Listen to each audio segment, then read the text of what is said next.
नमस्कार, मैं रवीश कुमार। लेबनान में पेजर के बाद walkie talkie, radio, mobile phone, laptop और सोलर पैनल में विस्फोट हुआ है। पेजर कहां बना या बम फिट करने वालों के हाथ कैसे लग गया? अब तो इसमें जापान के वॉकी टॉकी रेडियो सेट भी जुड़ गया है। आतंक से लड़ने वाली दुनिया ने इसके नाम पर कितनी जगहों को बर्बाद कर दिया, लेकिन इस घटना पर उनकी जांच एजेंसियां आगे आकर इसके पीछे के खेल को उजागर नहीं कर रही हैं, कर भी नहीं सकती हैं।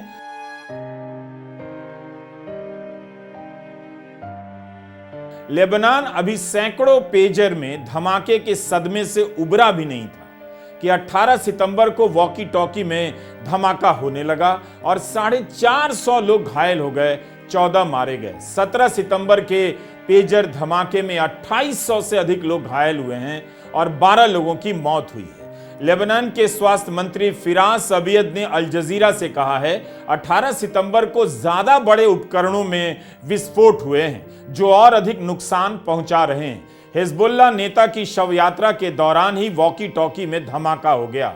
खबरें आ रही हैं कि पेजर के धमाके में घायल लोगों और नर्सों की आंखें चली गई हैं, नर्सों की उंगलियां तक फट गई हैं। लेबनान के दुकानदारों ने अपनी दुकानों से स्मार्टफोन, टीवी सेट, रेडियो सहित तमाम इलेक्ट्रॉनिक डिवाइस हटाने शुरू कर दिए हैं। किसी को पता नहीं कि अगला धमाका टीवी में होगा या टोस्टर में। लोगों ने अपने फोन फेंक दिए हैं, लोग अपने ही सोलर पैनल से डरने लगे हैं। धमाके के बाद लोगों को समझ नहीं आ रहा कि खुद बचने के लिए जमीन पर बैठ जाएं या जो घायल हुए हैं उसकी मदद करें। हिजबुल्लाह ने इसे इस क्षेत्र के युद्ध के इतिहास में एक नया दौर बताया है।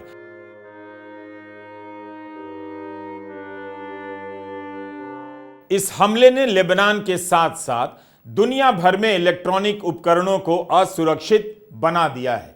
जो भी इस हमले के पीछे की क्षमता की वाहवाही कर रहा है, उन्हें यह नहीं दिखाई दे रहा कि अगर फोन, रेडियो और पेजर में धमाका होने लगा तो केवल लेबनान ही नहीं, दुनिया का कोई भी देश इस्राएल के आगे असुरक्षित हो जाएगा। पेजर के धमाके ने अस्पतालों की दुनिया को आतंकित कर दिया है। अमेरिका के ही कई लोकप्रिय टीवी सीरियल हैं, ग्रेज एनाटॉमी, न्यू एम्स्टर्डम, इनमें पेजर को मेडिकल पेशे का सिंबल बनाया गया है। पेजर हमेशा डॉक्टर के साथ होता है, यानी हर समय वह किसी की जान बचाने के लिए तैयार है और बीप की आवाज आते ही डॉक्टर हीरो की तरह एक्शन में आ जाते हैं। लेकिन अब हर डॉक्टर को लगेगा बीप की आवाज कहीं धमाके की आहट तो नहीं। ब्रिटेन की राष्ट्रीय सुरक्षा व्यवस्था एनएचएस के सभी अस्पतालों में पेजर का इस्तेमाल होता है। डॉक्टर और नर्स इसका इस्तेमाल करते हैं। 2019 के आंकड़ों के अनुसार अकेले एनएचएस में 1,30,000 पेजर इस्तेमाल किए जा रहे थे। दुनिया का हर 10वां पेजर एनएचएस में था। रॉयटर्स ने लिखा है कि इंग्लैंड का royal national life board institution भी पेजर का इस्तेमाल करता है। पेजर में बीप की आवाज आती है, इसलिए इसे बीपर भी कहते हैं। इसकी बीप की आवाज अस्पताल के शोर में सुनाई दे जाती है, इसलिए इमरजेंसी मैसेज के लिए यह विश्वसनीय माना जाता है। ब्रिटेन में 1.25 लाख से अधिक डॉक्टर और नर्स और बाकी स्टाफ पेजर का इस्तेमाल कर रहे हैं। अब आप सोचिए, लेबनान में जो हुआ वो कहीं दोहरा दिया गया तो क्या हो जाएगा, कैसी तबाही आएगी, क्या कोई देश सुरक्षित रह पाएगा? 2017 में जर्नल ऑफ हॉस्पिटल मेडिसिन ने एक अध्ययन में पाया है कि मेडिकल सेवाओं में कार्यरत 80% अमरीकी अभी भी पेजर का इस्तेमाल करते हैं। अमेरिका के अस्पतालों में 1950 के दशक से ही पेजर का चलन होने लगा। 1949 में पेजर का पेटेंट कराया गया और उसके बाद से इसमें बहुत बदलाव भी आए। इसका चलन आया और चला भी गया, लेकिन अस्पतालों में पेजर चलता रहा। हेल्थ टेक मैगजीन के एक लेख में बताया गया है कि इसकी तकनीक में बेहतरी होते रहने के कारण अस्पतालों के बेसमेंट में और एक्सरे मशीन के कमरों में इस्तेमाल होने लगा, जहां फोन का नेटवर्क नहीं पहुंच पाता था और फोन को बंद करना पड़ता था। शहर पर कोई हमला हो और नेटवर्क सेवा बंद हो जाए तब भी पेजर चलता है। जैसे 2013 में अमेरिका के बॉस्टन में मैराथन के दौरान धमाका हो गया। उसके बाद संचार सेवाएं उस शहर में ध्वस्त हो गईं, लेकिन अस्पताल के पेजर चलते रहे। दिसंबर 2023 में नेशनल पब्लिक रेडियो एनपीआर पर पेजर को लेकर एक पॉडकास्ट आया है। जिसमें बताया गया है कि पानी में गिर जाए, जमीन पर गिर जाए, पेजर को कोई नुकसान नहीं होता, डबल बैटरी पर चलता है और सस्ता भी होता है। इमरजेंसी में इनका नेटवर्क फेल नहीं होता, मगर इसमें एक समस्या है कि एक तरफ से ही संचार होता है, आप किसी मैसेज का जवाब नहीं दे सकते। इस पॉडकास्ट में एक अस्पताल का उदाहरण दिया गया है जहां पेजर रोककर फोन और टेक्सटिंग का इस्तेमाल किया जाने लगा, मगर अंत में डॉक्टरों को पेजर ही पसंद आया क्योंकि पेजर में सीमित मैसेज ही आ पाता है, डॉक्टरों का ध्यान नहीं बंटता है। यह बताना जरूरी था क्योंकि बहुत से लोग पेजर के बारे में नहीं जानते हैं, यह भी नहीं कि कहां कहां इसका इस्तेमाल होता है। इसी से पता चलेगा कि क्यों पेजर को निशाना बनाया गया, क्योंकि इसका इस्तेमाल करने वाले ज्यादातर लोग अस्पतालों में काम करते हैं। लेबनान में पेजर धमाके में कई सारी नर्स हमेशा के लिए अपंग हो गईं, उनकी आंखें चली गईं। दुनिया भर के मानवाधिकार संगठन अपील करते रहे कि गजा के अल शिफा जैसे अस्पतालों को निशाना न बनाया जाए, लेकिन उनके भीतर आतंकी छिपे होने की कहानी गढ़ दी गई और अस्पतालों को तबाह कर दिया गया। वही हाल लेबनान में होता दिख रहा है। अल जजीरा के अनुसार लेबनीज सेना को बेरूत के एक अस्पताल के बाहर खड़ी एक एम्बुलेंस में विस्फोटक बरामद हुए हैं। पेजर धमाके के कारण अस्पताल के भीतर नर्सों को नुकसान पहुंचा है। बेरूत में एक अस्पताल है, अमेरिका यूनिवर्सिटी अस्पताल। इसके चीफ मेडिकल ऑफिसर डॉक्टर सलाह जैन अलुद्दीन ने कहा है कि अस्पताल काफी तनाव में काम कर रहा है। 17 सितंबर के धमाके के बाद 3 घंटे के भीतर इमरजेंसी में 150 से अधिक घायल आए।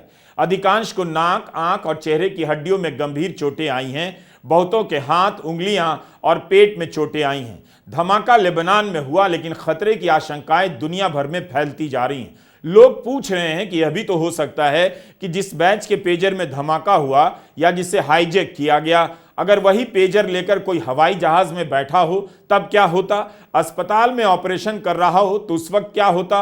अब तो पुराने हमलों पर भी नए सिरे से सवाल उठ रहे हैं। 19 मई को ईरान के राष्ट्रपति का हेलीकॉप्टर क्रैश कर गया। क्रैश में राष्ट्रपति इब्राहिम रईसी और उनके साथ हेलीकॉप्टर में सवार मंत्री और अधिकारी मारे गए। हेलीकॉप्टर पूरी तरह जली हुई हालत में ईरान के घने जंगलों वाले पहाड़ी इलाके में मिला।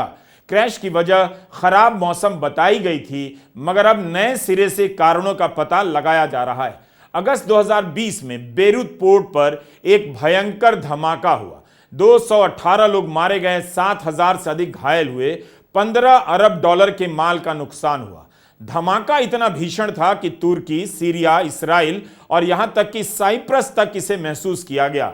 अटकलें लगाई गईं कि हिजबुल्लाह यहां अपने हथियार रखता है, इसलिए धमाका हुआ, लेकिन हिजबुल्लाह ने इस तरह के आरोपों को नकारा था। कोविड और पहले से ही कमजोर अर्थव्यवस्था से जूझ रहे लेबनान के लिए यह धमाका बहुत बड़ा झटका था।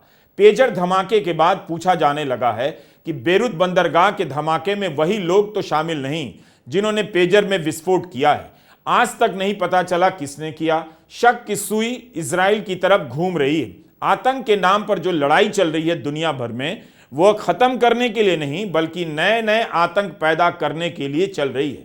आप देख सकते हैं कि आतंक की कार्रवाई करने वाले कुछ देशों के नाम तक कभी नहीं लिए जाते और कुछ पर इल्जाम लगाकर तबाह कर दिया जाता है। नफरत की राजनीति फैलाकर आपकी कल्पनाओं में आग लगाई जा रही है ताकि आप बदले की भावना में जलते हुए जानवर बने रहें।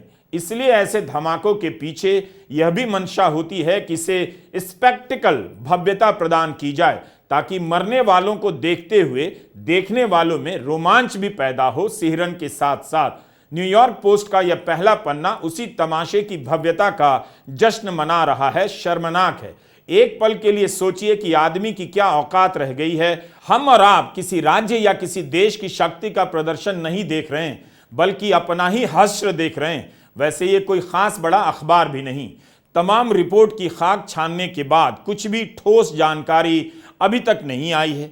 किसी हमले के बाद चंद घंटों के भीतर आतंकवादी और उसके ठिकानों का पता लगाने वाला मीडिया और दुनिया की तमाम सुरक्षा एजेंसियां हवा में तीर चला रही हैं। दरअसल इस पैटर्न को भी समझिए। सारे तुर्रम खां ढेर पड़े हैं क्योंकि कोई भी उसका कारनामा जाहिर नहीं करना चाहता जिसने किया है। इसराइल ने इन हमलों की पुष्टि नहीं की है, ना किसी ने जिम्मेदारी ली है। ताइवान वाला कहता है हंगरी वाले ने पेजर बनाया, हंगरी वाला कहता है हमने पेजर नहीं बनाया। तो पेजर बेल के गाछ से तो नहीं आया।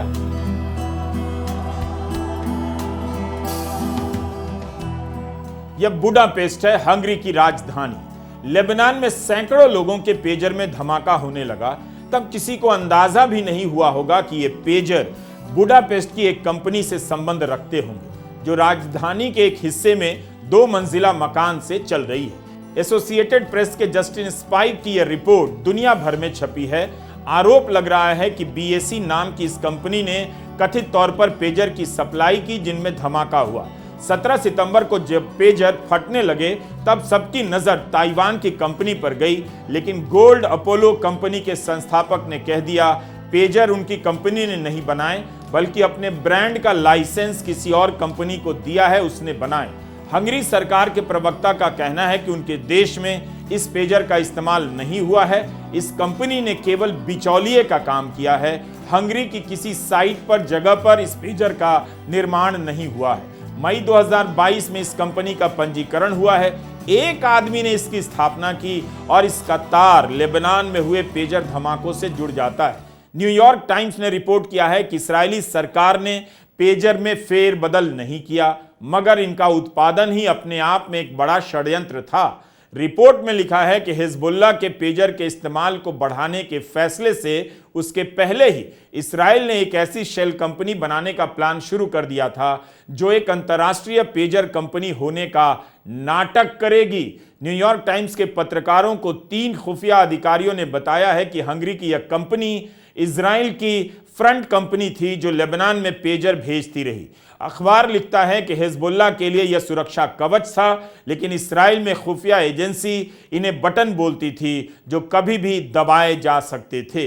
यह कितना डरावना है। फ्रंट कंपनी बनाकर अभी तक काला धन छिपाया जा रहा था, अब बम भी छिपाया जाने लगा है। फिर भी कहीं कोई अंतिम रूप से जानकारी नहीं आ रही है कि पेजर कहां बना और लेबनान के सप्लाई चेन में घुसपैठ किस तरीके से की गई।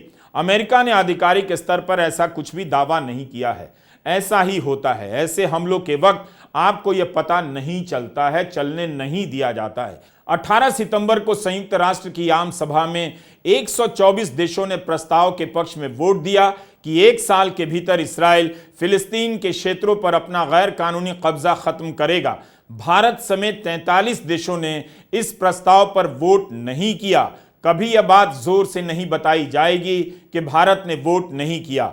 अगर भारत फिलिस्तीन के अस्तित्व को स्वीकार करता है और कहता भी है तो मतदान से अलग क्यों हटा, आप कभी इस पर टीवी में विस्तार से चर्चा नहीं देखेंगे। जबकि जापान ने इस्राएल के खिलाफ वोट किया है। अमेरिका और अन्य 13 देशों ने संयुक्त राष्ट्र के इस प्रस्ताव के खिलाफ वोट किया है। दरअसल इस्राएल का नाम लेने की ताकत किसी सरकार में नहीं। आज दुनिया की सरकारें नेतन्याहू और अमेरिका के आगे नतमस्तक है। बड़े बड़े ताकतवर नेता नेतन्याहू की मर्जी के अनुसार हथियार और धन की सप्लाई किए जा रहे हैं। क्या कभी यह तथ्य सामने आएगा कि अगर बीएसी ने पेजर का उत्पादन हंगरी में नहीं किया तो कहां से माल उठाया? पेजर में धमाका इस्राएल के अलावा और कौन कर सकता है? पत्रकारों ने इस कंपनी के पते पर जाकर देखा तो वहां पेजर बनाने की फैक्ट्री तो नहीं मिली, लेकिन एक ही इमारत में बीएसी समेत कई अन्य कंपनियों के पते मिले। कॉर्पोरेट रजिस्टर में इस बीएसी कंपनी ने 118 काम गिनवाए हैं, जिनमें रिटेल गहना बेचना, मशरूम उगाने से लेकर नेचुरल गैस निष्कर्षण शामिल हैं। तो इस तरह से दावा किया गया है कि इस कंपनी ने हजारों ऐसे उपकरण बनाए हैं जिनमें लेबनान में विस्फोट किया गया और दर्जनों लोग मारे गए, कई हजार गंभीर रूप से घायल हुए हैं। इस गेम को समझिए। गोल्ड अपोलो पेजर बनाने वाली ताइवान की कंपनी ने कहा है कि उसने पेजर नहीं बनाए, बल्कि अपने ब्रांड का लाइसेंस बीएसी को दिया। पेजर की डिजाइन बनाने से लेकर उत्पादन की जिम्मेदारी बीएसी की ही थी। ताइवान की कंपनी के इस जवाब में छेद है। क्या कोई भी अपना नाम और ट्रेडमार्क बिना क्वालिटी और डिजाइन देखे किसी भी कंपनी को दे देगा? एप्पल का आईफोन वगैरह भी चाइना में बनता है, भारत में भी बनता है, पर कंपनी डिजाइन और टेक्नोलॉजी को पूरी तरह अपने नियंत्रण में रखती है। तो ताइवान की कंपनी का यह जवाब भी पूरी तरह संतुष्ट नहीं करता है। लिंक्डइन के पेज पर बीएसी की सीईओ ने कई तरह के अपने काम गिनाए हैं। स्ट्रेटेजिक एडवाइजर बताती हैं, बिजनेस डेवलपर कहती हैं, डॉक्टरेट हैं, फिजिसिस्ट हैं, प्राकृतिक और राजनीतिक मसलों को सुलझाने वाले प्रोजेक्ट में सलाहकार बताती हैं। इंटरनेशनल एटॉमिक एनर्जी एजेंसी जैसी बड़ी और महत्वपूर्ण अंतर्राष्ट्रीय संस्था में स्ट्रेटेजिक सलाहकार हैं। लंदन स्कूल ऑफ इकोनॉमिक्स और School of Oriental and African Studies SOAS से पढ़ी हैं। 18 सितंबर से कंपनी की वेबसाइट बंद हो गई है। एसोसिएटेड प्रेस ने इनसे संपर्क करने की कोशिश की, लेकिन कोई जवाब नहीं मिला। पेजर के हमले के बाद वॉकी टॉकी में भी विस्फोट हुआ। जापान की जिस कंपनी के वॉकी टॉकी फटे हैं, उसने कहा है कि उसने इस मॉडल का उत्पादन 1 दशक पहले रोक दिया था। अक्टूबर 2014 के बाद से कंपनी ने इसका उत्पादन और निर्यात नहीं किया है। कंपनी ने कहा है कि वो इस मामले में आंतरिक जांच कर रही है, पर यह भी कहा है कि इस बात को जान पाना नामुमकिन है कि क्या हिजबुल्लाह वाकई उन्हीं के वॉकी टॉकी इस्तेमाल कर रहा था या कोई फेक मॉडल था। मीडिया अभी तक अपने पाठकों को बानर और झिंगुर बना रहा है ताकि आप भीड़ में बदल जाएं, लेकिन अब वह लोगों को हिंसक जानवर भी बनाने लगा है। इंसान के भीतर की संवेदनशीलता धीरे धीरे नहीं, एक बार में खत्म कर देना चाहता है। जेरूसलम पोस्ट में सेथ जे फ्रेंजमैन ने इस बात का विवरण देते हुए समझाया है कि जो पेजर फटा है, ज्यादातर हिजबुल्लाह लड़ाकों के पेजर हाथ में ही रहता था और उसी वक्त फटा है। कितने ही इनमें उसके खास सदस्य हैं। अब उनका एक हाथ नहीं बचेगा। ये वही हाथ होगा जिससे वो राइफल का ट्रिगर दबाते होंगे या मिसाइल लॉन्च करने के लिए बटन दबाते होंगे। इस तरह के विवरण से पेजर धमाकों में मारे गए और बच्चों के मारे जाने के प्रति पाठकों को निष्ठुर बनाया जा रहा है। किसी भी हिंसा के बाद इंसान की स्वाभाविक प्रतिक्रिया आहत और भावुक होने की होती है। वो दहशत में आ जाता है। दूसरे के लिए महसूस करने की उसकी क्षमता इस तरह के विवरणों से खत्म की जा रही है। ऐसे अखबार बस आम लोगों के फोन में, पेजर में, वॉकी टॉकी में धमाके को आतंकवादी कभी नहीं कहेंगे। इनका बस चले तो इन धमाके को मानवीय घोषित कर दें। इसलिए किसी भी देश के मीडिया से सतर्क रहा कीजिए। यह एक नया हथियार है, केवल आपको भीड़ में बदलने का नहीं, बल्कि भीड़ के आगे इंसानों के समूह को मारा जा सकता है, इसकी मानसिकता का निर्माण करता है, आपको उसका समर्थक बनाता है। यही कारण है कि मीडिया रिपोर्ट करता है तो उसी समय आजकल लोग मीडिया की भी रिपोर्टिंग शुरू कर देते हैं।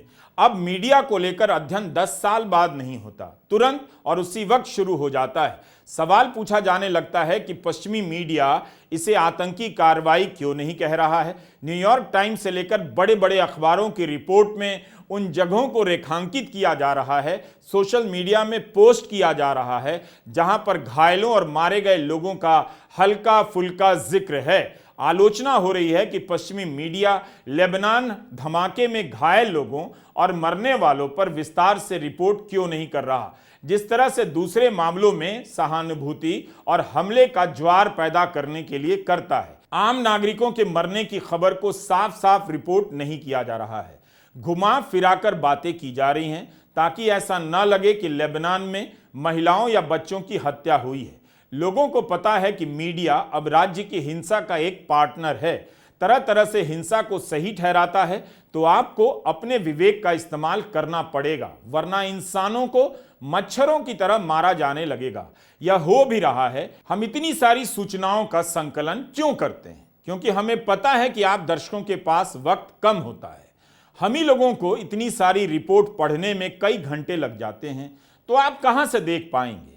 जानना चाहिए कि एक अखबार कैसे आपको हिंसा और हत्या के प्रति सामान्य बनाता है और उसी देश का एक अखबार कैसे सचेत करता है। हारेत्ज भी जेरूसलम पोस्ट की तरह इसराइल से निकलता है। हारेत्ज अखबार में ज़्वी बरेल ने लिखा है कि इसराइल ने खुली आंखों से यानी जानबूझकर लेबनान के साथ युद्ध का चुनाव किया है। इस लेख के शीर्षक में ही चेताया गया है कि don't believe the no choice lie, Israel does not need a war in Lebanon. Israel को नहीं मालूम कि इस युद्ध में उसका रक्षा मंत्री कौन है, सेना की तैयारी कितनी है, और एक ऐसे वक्त में जब उसका अंतर्राष्ट्रीय समर्थन अपने निम्नतम स्तर पर है, तब भी वह युद्ध मोल लेने के खतरे उठा रहा है। ज़्वी बरेल ने एक अन्य लेख में इस हमले को फ्लैम्बॉयंट बताया है, यानी चटकीला अतरंगी हमला जो राजनीतिक रणनीति का पर्याय नहीं हो सकता। इसी अखबार में एमोस हारेल ने लिखा है कि भले ही इस हमले से इसराइल ने हिजबुल्लाह को नीचा दिखा दिया, लेकिन इससे आप युद्ध नहीं जीतने वाले हैं। पिछले 11 महीनों में हिजबुल्लाह ने सधा हुआ जवाब दिया, जिससे हालात बिगड़े नहीं। इस बार ऐसी कोई गारंटी नहीं है। एमोस हेरेल का तर्क है कि 7 अक्टूबर 2023 के हमले के 1 साल होने जा रहे हैं। इसराइल की सरकार पर रिजल्ट दिखाने का दबाव है, जिसके चलते इसराइल ने ईरानी नेताओं और हिजबुल्लाह के नेताओं की हत्या की। ऐसे ही इसराइल ने 2021 में हमास के टनल सिस्टम पर हमला किया, जिससे कुछ निकला नहीं। यह सब इसराइल से निकलने वाले अखबार हारिस में छपा है। यह भी लिखा है कि लगता है इसराइल हिजबुल्लाह के जवाब का इंतजार कर रहा है। अगर हिजबुल्लाह ने इसराइल की जमीन के भीतर हमला कर दिया तो यह युद्ध में तब्दील हो जाएगा। एक ही देश के 2 अखबारों की कहानी हमने आपको बताई। हारेज में नेतन्याहू और युद्ध की निंदा और आलोचना से जुड़े कई विश्लेषण मिल जाते हैं। कई मामलों में यह अखबार साहसी भी प्रतीत होता है। एमोस ने लिखा है कि नेतन्याहू का एक मीडिया सलाहकार ट्विटर पर हारेज के पत्रकार से भिड़ गया और इस बात की तरफ इशारा करने लगा कि हमला इसराइल ने किया है और गर्व जताने लगा, मगर बाद में उसका ट्वीट डिलीट कर दिया गया। नेतन्याहू के दफ्तर से सूचना आई कि अब वह व्यक्ति नेतन्याहू का सलाहकार नहीं है, हालांकि असल में वह अभी भी अपने पद पर बना हुआ है। तमाम इशारे इसराइल की तरफ हैं और इसराइल खुलकर इसका श्रेय नहीं ले रहा है। उसे पता है कि पेजर, फोन जैसे उपकरणों में धमाका कर उसने दुनिया को नए सिरे से असुरक्षित कर दिया है। जब इसराइल ने फोन की जासूसी करने वाले सॉफ्टवेयर बनाए, उसी से दुनिया के कई देशों में लोकतंत्र का चेहरा बदलने लगा। मेक्सिको में एक पत्रकार की हत्या में पेगासस के इस्तेमाल का आरोप है। दुनिया भर में विपक्ष के नेताओं की जासूसी हुई इसकी वजह से। एप्पल कंपनी ने तो पेगासस पर बाकायदा केस किया हुआ है कि उसके फोन में सॉफ्टवेयर घुसा दिया गया। हालांकि अब खबर है कि कंपनी केस वापस लेना चाहती है, क्योंकि इसराइल ने पेगासस के कुछ कागज जब्त कर लिए हैं, जिससे केस कमजोर हो जाएगा। अगला चरण क्या होगा यह लेबनान में पेजर धमाके से दिख गया है। अब हर देश का तानाशाह इसराइल के पीछे पीछे घूमेगा ताकि उसे यह आइडिया मिल जाए पेगासस की तरह। फिर क्या होगा आप पेगासस के ट्रैक रिकॉर्ड से समझ सकते हैं। If you see something that doesn't look right, speak to staff or text the British Transport Police on 61016. We'll sort it. See it, say it, sorted. Britain में हर metro station, train station, airport से यही संदेश बजाया जाता है, see it, say it, sorted. मतलब अगल बगल देख लीजिए, कुछ है तो नहीं, कुछ दिखे तो बता दीजिए, फिर सब ठीक है। लेकिन अब तो आतंकवाद आपकी जेब में पहुंच गया है। फोन, पेजर कब फट जाएगा पता नहीं। हर समय आप अनिश्चित रहें, जिंदगी का पता ना रहे, यही तो आतंकवाद चाहता है। इस हमले ने आतंकवाद की परिभाषा बदल दी है। अब आतंकवाद रोजमर्रा का हिस्सा बनता जाएगा। जैसे लोग अभी ही बात करते हैं, अपने भारत में भी सीधे कॉल नहीं करेंगे, सिग्नल पर करेंगे, कभी व्हाट्सएप पर करेंगे, कभी फेस टाइम पर फोन करेंगे। फोन के भीतर ही जासूसी से बचने के लिए इधर उधर के रास्ते तलाशते रहते हैं। अब उनकी चिंताओं और चर्चाओं में यह भी शामिल हो जाएगा, फोन कहीं उड़ ना जाए और उन्हें उड़ा ना दे। लेबनान के धमाके ने आतंकवाद को अब राज्य का हिस्सा बना दिया है। राज्य के पास आतंक की अथाह शक्तियां पहले से हैं, लेकिन हम और आप जिसे आतंकवाद समझते हैं, मैं उसकी बात कर रहा हूं। आतंकवाद हमेशा राज्य के विरुद्ध देखा जाता है। इसके जवाब में राज्य भी उन्हीं शक्तियों का इस्तेमाल करता है।